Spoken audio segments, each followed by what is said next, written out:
Assalamualaikum warahmatullahi wabarakatuh. Saya Nabila Huda binti Herman dari kelas B4. Hai, saya Putri Nurina Syafiah binti Muhammad Zin dari kelas BM4.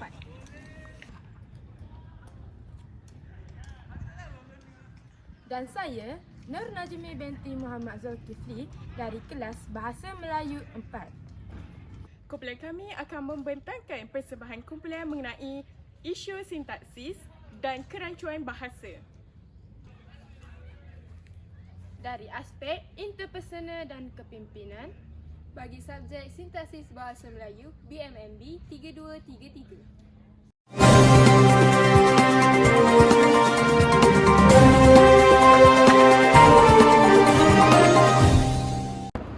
Pengenalan, kesalahan sintaksis dan keracunan bahasa adalah dua isu yang sering dihadapi dalam penggunaan bahasa, terutamanya dalam penulisan dan komunikasi. Kesalahan sintaksis merujuk kepada pelanggaran aturan tata bahasa dan pembentukan ayat, manakala kerancuan bahasa berlaku apabila makna ayat tidak jelas atau boleh ditafsirkan dengan lebih daripada satu cara. Dalam pembentangan ini, kami akan membincangkan beberapa contoh kesalahan sintaksis dan kerancuan bahasa serta huraian yang berkaitan dengan fungsi dramatis. Kita akan masuk pada bahagian kesalahan sintaksis. Kesalahan sintaksis merujuk kepada kesilapan dalam struktur ayat atau susunan kata yang menyebabkan ayat tersebut tidak dramatis atau sukar difahami.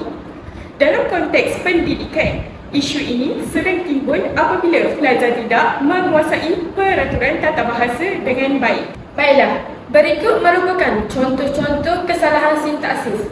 Yang pertama, susunan kata yang tidak betul. Menyusun kata dalam urutan yang salah sehingga dapat menjejaskan makna ayat. Contoh kesalahan ialah dia basikal menunggang.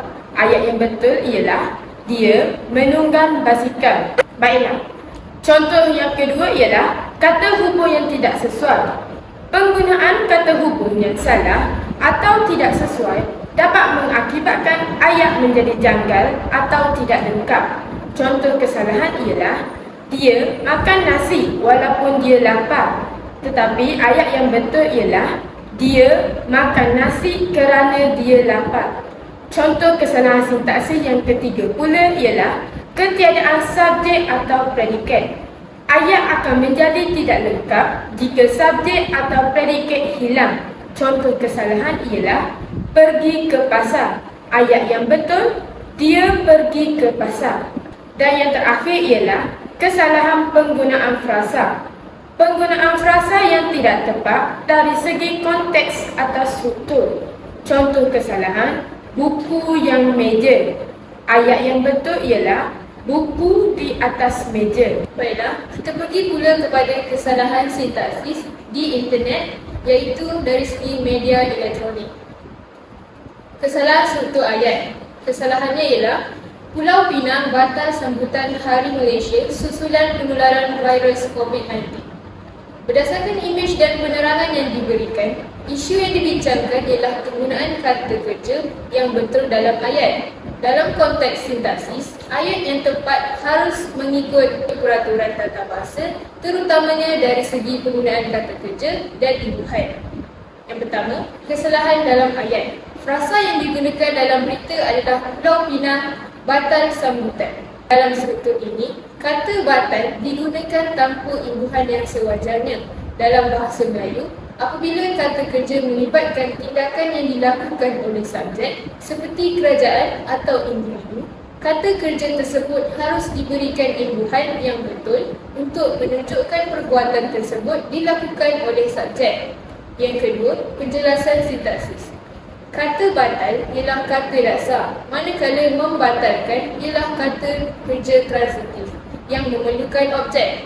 Dalam ayat Pulau Pinang batal sambutan, subjek ayat adalah Pulau Pinang dan tindakan yang dilakukan adalah pembatalan sambutan.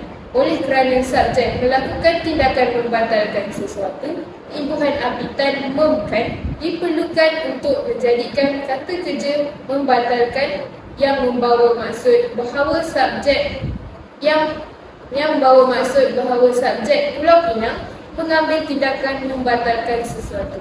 Jadi, ayat yang betul dari segi sintaksis adalah Pulau Pinang membatalkan sambutan. Yang ketiga, huraian imbuhan.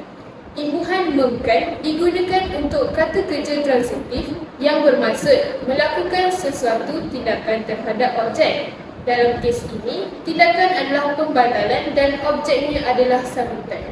Dengan menambah imbuhan memkan, tindakan subjek menjadi lebih jelas, iaitu tindakan membatalkan sambutan.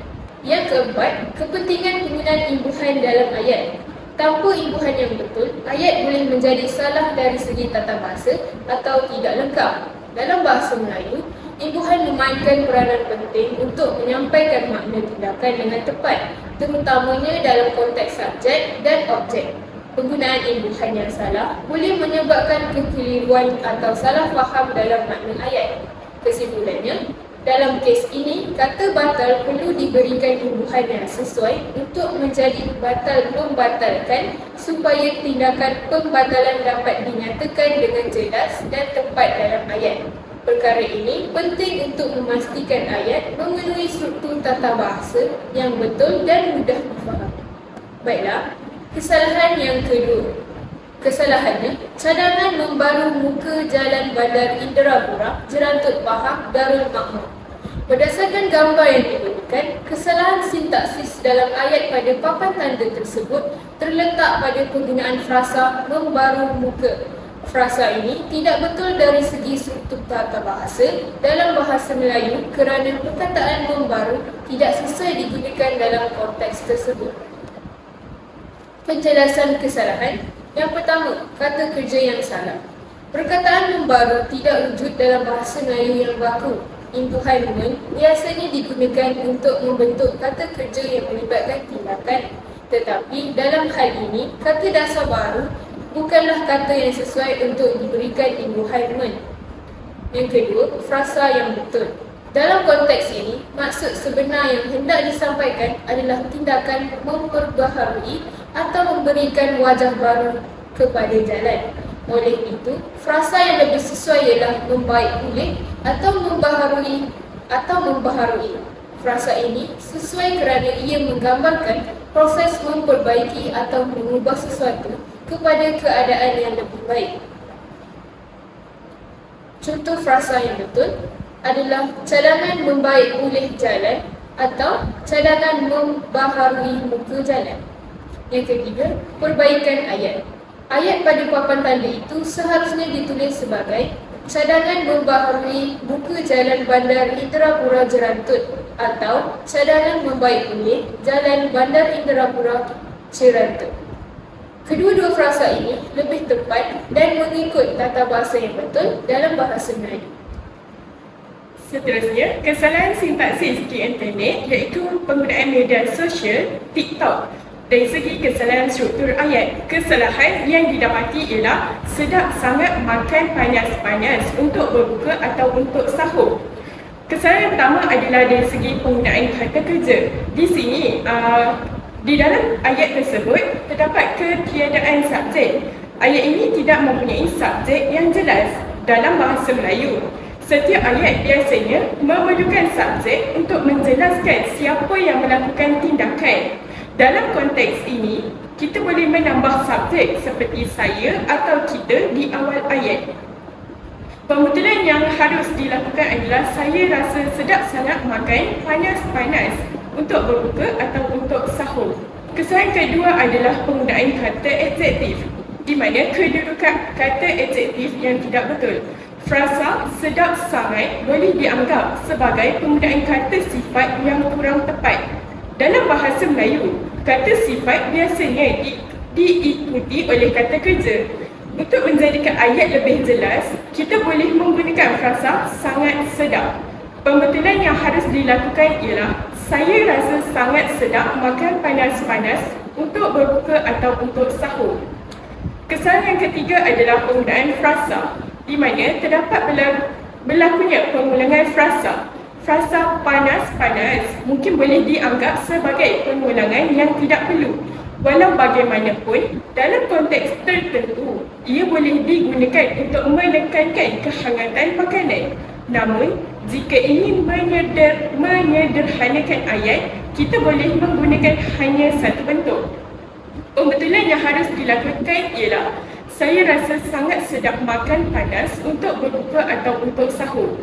Kesimpulannya, dengan pembetulan yang dicadangkan, ayat tersebut akan menjadi lebih gramatis dan jelas. Ayat yang lebih baik akan memberikan makna yang lebih tepat dan mudah difahami oleh pembaca. Contoh akhir yang lebih gramatis adalah, saya rasa sangat sedap makan panas untuk berbuka atau untuk sahur. Kesalahan sintaksis di internet yang keempat ialah penggunaan media cetak iaitu gegantung. Kesalahan yang terdapat di dalam gegantung ialah dilarang keras buang sampah di area ini kecuali monyet. Kesalahan yang pertama ialah penggunaan kata kerja di mana ketiadaan subjek. Ayat ini menggunakan bentuk arahan tetapi terdapat kekurangan subjek yang jelas. Dalam konteks arahan, biasanya kita merujuk anda kepada anda secara tidak langsung. Namun, dalam ayat ini, penggunaan buang sampah tanpa subjek yang jelas boleh menyebabkan kekeliruan. Pembetulan yang harus dilakukan ialah dilarang keras. Anda dilarang membuang sampah di area ini kecuali monyet. Kesalahan yang kedua ditemui dalam gegantung ialah penggunaan kata berlebihan ataupun unsur lewat. Penggunaan istilah keras. Frasa dilarang keras adalah contoh penggunaan kata berlebihan kerana kata keras tidak perlu ditambahkan. Dalam konteks gegantung, kejelasan dan ketepatan adalah penting untuk menyampaikan maklumat dengan cepat kepada orang ramai. Pembetulan yang harus dilakukan ialah dilarang. Anda dilarang membuang sampah di area ini kecuali monyet. Kesalahan yang ketiga ialah dari segi penggunaan frasa. Penggunaan kata istilah area adalah kata pinjaman dari bahasa Inggeris dan mungkin tidak sesuai digunakan dalam konteks bahasa Melayu yang formal. Sebagai alternatif, kita boleh menggunakan istilah yang lebih tepat seperti kawasan. Jadi, pembetulan yang harus dilakukan ialah dilarang. Anda dilarang membuang sampah di kawasan ini kecuali monyet. Kesimpulannya, dengan pembetulan yang dicadangkan, ayat tersebut akan menjadi lebih gramatis dan jelas. Ayat yang lebih baik akan memberikan makna yang lebih tepat dan mudah difahami oleh pembaca.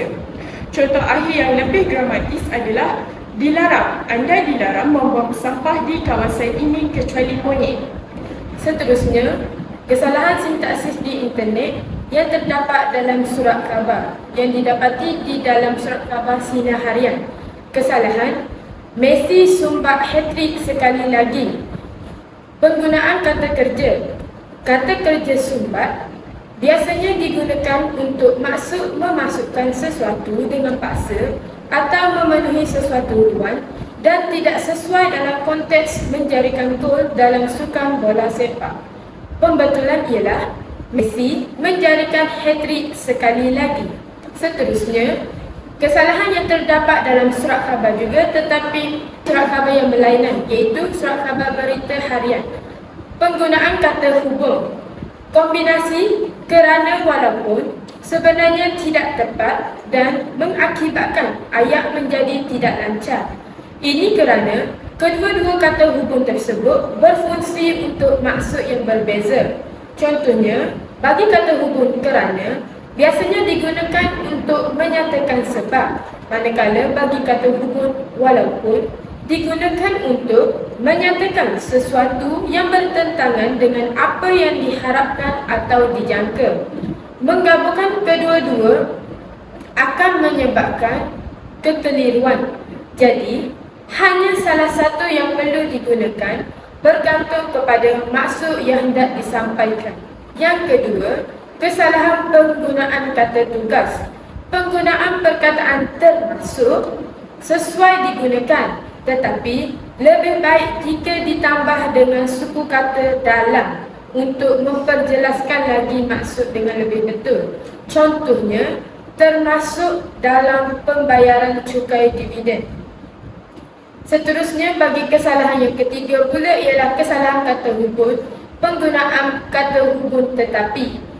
Tetapi seringkali digunakan untuk menghubungkan dua idea yang bertentangan. Dalam konteks ini, mungkin walaupun atau namun lebih sesuai digunakan berbanding kata hubung tetapi. Contohnya, walaupun manfaat itu diterima oleh golongan miskin. Pembetulan ayat yang sesuai ialah Belanjawan 2025 disifatkan sebagai satu dasar yang mengambil berat pengagihan kekayaan negara kerana walaupun golongan kaya perlu menanggung beberapa perkara termasuk dalam pembayaran cukai dividen, manfaatnya tetap diterima oleh golongan miskin. Seterusnya, langkah-langkah mengatasi masalah kesalahan sintaksis. Langkah yang pertama ialah pemahaman tata bahasa. Memperkuat pemahaman tentang peraturan tata bahasa, khususnya mengenai binaan frasa dan klausa, serta rumus transformasi mudah untuk analisis ayat. Contoh kesalahan ayat, saya pergi kedai kerana mahu membeli makanan. Pembetulan ayat, saya pergi ke kedai kerana mahu membeli makanan. Menambah kata sendika di dalam pembetulan ayat. Yang kedua, latihan dan praktik. Melakukan latihan secara konsisten untuk membina ayat yang gramatis, termasuk mengenal pasti dan membetulkan kesalahan sintaksis. Contoh kesalahan ayat ialah dia belajar pandai kerana rajin. Pembetulan ayat, dia belajar dengan pandai kerana dia rajin. Yang ketiga, pembacaan luas. Membaca pelbagai jenis teks untuk memahami penggunaan sintaksis yang betul dalam konteks yang berbeza. Contoh aktiviti lanjutan, pelajar diminta menulis ulasan tentang bahan bacaan dengan fokus pada penggunaan sintaksis yang betul. Langkah yang keempat, perbincangan dan refleksi.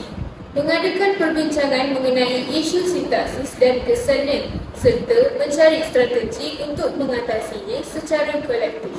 Contoh kesalahan ayat, kucing saya sedang tidur di atas. Pembetulan ayat, kucing saya sedang tidur di atas kerusi. Baiklah, kita teruskan kepada kerancuan bahasa. Kerancuan bahasa merujuk kepada keadaan di mana penggunaan bahasa menjadi tidak jelas, kabur atau bercampur aduk sehingga menyukarkan kefahaman. Kerancuan ini boleh berlaku apabila pelbagai unsur bahasa seperti perbendaharaan kata, tata bahasa atau struktur ayat digunakan secara tidak tepat atau bercampur baur dengan bahasa lain sehingga mengganggu kejelasan maksud. Kerancuan bahasa yang pertama adalah dari segi penggunaan tata bahasa yang salah. Contoh, dia sudah tidur tadi malam ini. Penjelasan dalam ayat ini, penggunaan kata tadi yang merujuk kepada masa yang baru berlalu bercampur dengan malam ini yang merujuk kepada masa sekarang yang menyebabkan ayat itu tidak jelas. Kerancuan bahasa yang kedua adalah dari segi campuran bahasa. Contoh, saya sudah submit assignment itu yesterday.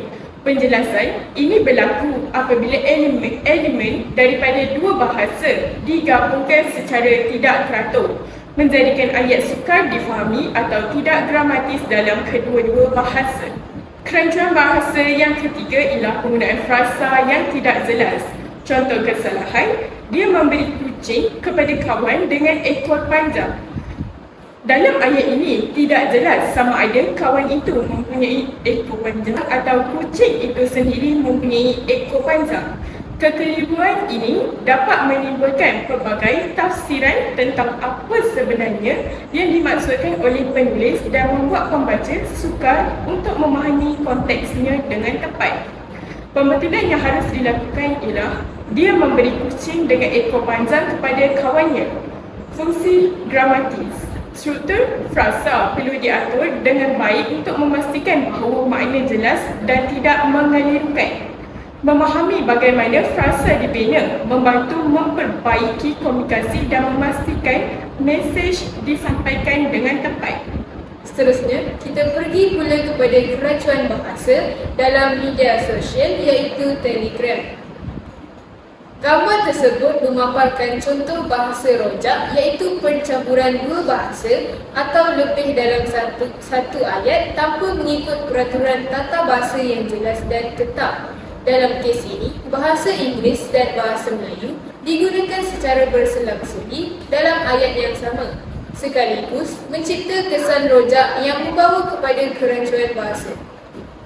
Kesalahan kerancuan bahasa iaitu penggunaan dua bahasa, Melayu dan Inggeris. You semalam pergi mana? You adalah subjek dalam bahasa Inggeris, tetapi semalam pergi mana ialah frasa bahasa Melayu. Ini mencipta kekeliruan kerana struktur bahasa Inggeris dan bahasa Melayu berbeza. Yang kedua, I waiting for you so long, man. Walaupun ayat ini hampir sepenuhnya dalam bahasa Inggeris, ia tidak menggunakan tata bahasa Inggeris yang betul. Ayat ini sepatutnya berbunyi, I have been waiting for you for so long, man. Kesalahan yang kedua, struktur tata bahasa yang tidak konsisten. I think you tak best lah sebab tak tunggu aku. Ayat ini bermula dalam bahasa Inggeris tetapi diakhiri dalam bahasa Melayu. You tak best lah ialah struktur yang tidak wujud secara rasmi dalam mana-mana bahasa. Ini boleh mengelirukan kerana ia tidak mengikuti tata bahasa Melayu atau Inggeris. Hal ini juga boleh menyebabkan kerancuan makna, iaitu pencampuran ini juga boleh mengganggu pemahaman kerana tidak semua orang yang membaca atau mendengar ayat ini mungkin fasih dalam kedua-dua bahasa yang digunakan. Sebagai contoh, frasa tak best lah dalam konteks ini membawa makna tidak baik dalam bahasa Melayu. Tetapi apabila dicampur dengan bahasa Inggeris, ia mungkin kurang difahami oleh penutur asli Inggeris yang tidak biasa dengan slangan Melayu. Seterusnya, cadangan penambahbaikan. Untuk memperbaiki kerancuan bahasa ini dan mengelakkan bahasa rojak, ayat tersebut perlu disusun semula dengan menggunakan satu bahasa secara konsisten. Contohnya, dalam bahasa Melayu, ayat sepenuhnya ialah, kamu semalam pergi mana? Saya tunggu kamu lama sangat. Saya rasa kamu tak seronoklah sebab tak tunggu saya. Seterusnya, contoh kerancuan bahasa yang terdapat di media sosial. Kesalahan dalam ayat. Dalam contoh ini, perkataan bersama-sama adalah berlebihan kerana berkumpul sudah membawa makna bahawa mereka berada bersama. Frasa yang lebih tepat ialah mereka telah berkumpul untuk berbincang. Jadi, bagi pembetulan ayat yang betul ialah mereka semua telah berkumpul bersama untuk berbincang. Kerancuan bahasa yang ketiga yang terdapat di media sosial iaitu aplikasi X ataupun Twitter. Kerancuan bahasa yang berlaku adalah kenangan weh tengok semua game ni, teringat waktu kecil dulu, mengandungi beberapa elemen yang boleh dianalisis dari segi kerancuan bahasa, iaitu pertama, penggunaan slang. Perkataan weh adalah istilah slang yang sering digunakan dalam percakapan tidak formal. Penggunaan slang ini mungkin tidak sesuai dalam konteks penulisan rasmi yang boleh mengakibatkan kekeliruan tentang nada dan formaliti ayat yang ingin disampaikan. Elemen yang kedua ialah ketidakjelasan struktur. Ayat ini terdiri daripada dua klausa yang tidak dihubungkan dengan baik. Frasa kenangan weh tengok semua game ni dan teringat waktu kecil dulu seolah-olah berdiri sendiri tanpa penghubung yang jelas. Ini boleh menyebabkan pembaca keliru tentang hubungan antara kedua-dua idea tersebut. Elemen yang ketiga ialah kekurangan konteks. Frasa semua game ni tidak memberikan maklumat yang cukup tentang jenis permainan yang dimaksudkan. Tanpa konteks tambahan, pembaca mungkin sukar untuk memahami sepenuhnya apa yang dirujuk. Elemen yang keempat ialah penggunaan istilah tempatan. Istilah waktu kecil adalah ungkapan yang lebih biasa dalam percakapan harian tetapi mungkin tidak difahami oleh mereka yang tidak biasa dengan dialek atau budaya tertentu. Ini boleh menyebabkan kerancangan bagi pembaca luar. Elemen yang kelima ialah dari segi gaya penulisan. Gaya penulisan yang santai dan tidak formal mungkin sesuai untuk platform media sosial tetapi kurang sesuai untuk penulisan akademik atau formal, di mana kejelasan dan ketepatan bahasa lebih diutamakan. Kesimpulannya, ayat ini menunjukkan kerancauan bahasa melalui penggunaan slang, struktur yang tidak jelas dan kekurangan konteks yang boleh menyukarkan pemahaman bagi sesetengah pembaca. Hubung kait berdasarkan aplikasi Twitter tadi, subjek di mana subjeknya ialah kenangan berfungsi sebagai subjek utama merujuk kepada pengalaman ataupun ingatan penutur. Predikatnya ialah terdapat dua predikat seperti yang dikatakan, iaitu weh, tengok semua game ini menunjukkan tindakan menonton permainan. Predikat yang kedua ialah teringat waktu kecil dulu, menunjukkan perasaan atau keadaan yang dialami subjek. Ketiadaan penghubung antara kedua-dua predikat menjadikan hubungan antara tindakan dan perasaan kurang jelas. Ketiadaan penghubung yang jelas antara kedua-dua predikat menjadikan hubungan antara tindakan dan perasaan mengurangkan kejelasan struktur kegramatisan ayat, menjadikan pemahaman lebih sukar. Seterusnya, cara mengelakkan kerancuan bahasa ialah memastikan tata bahasa yang betul digunakan. Yang kedua, mengelakkan campuran bahasa kecuali dalam konteks yang sesuai. Yang ketiga, menggunakan ayat yang jelas dan tidak terlalu panjang atau berlebihan. Dan yang terakhir, menyusun struktur ayat dengan betul agar maksud mudah difahami. Baiklah, kita sudah sampai ke penghujungnya. Kesalahan sintaksis dan kerancuan bahasa adalah isu penting dalam komunikasi harian kita, terutamanya di platform digital seperti internet, papan tanda dan gegantun. Dengan memahami kesalahan-kesalahan ini serta fungsi gramatis yang terlibat, kita dapat meningkatkan kejelasan komunikasi dan memastikan bahawa maklumat disampaikan dengan tepat kepada pembaca atau pendengar. Latihan yang berterusan dalam penulisan dan percakapan akan membantu memperbaiki aspek-aspek ini secara berkesan. Seterusnya, meningkatkan kualiti interaksi kita dalam bahasa Melayu. Berikut merupakan bahan-bahan yang kumpulan kami rujuk. Sekian, terima kasih.